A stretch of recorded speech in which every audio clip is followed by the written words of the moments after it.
नई तारीख रकम आर्शी सोनीक बर्तानिया के नए वज़ीर आज़म होंगे। लंदन। बर्तानिया की हुक्मरान कंजर्वेटिव पार्टी के लीडर की दौड़ में शामिल साबिक वज़ीर ख़जाना और हिंद नजात सिफारतकार आर्शी सोनीक के लिए दिवाली का त्यौहार अहम साबित हुआ।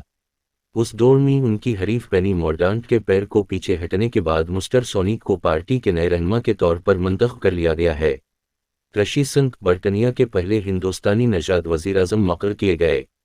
ऋषि सुनक पहले हिंदू वज़ीर आज़म होंगे जो भिगवाद गेता पर हलीफ लेने वाले पहले काबीनी वज़ीर भी थे। वाज़ रहे कि 19वीं सदी के आखिर में मशहूर हिंदुस्तानी मुजाहिद आज़ादी दादा भाई नवरोजी एक पारसी पहले एशियाई थे जो बर्तानवी पार्लियामेंट के रुकन बने थे और उन्होंने बाइबल पर हाथ रखकर अपने अहदे का हलीफ लेने से इनकार कर दिया।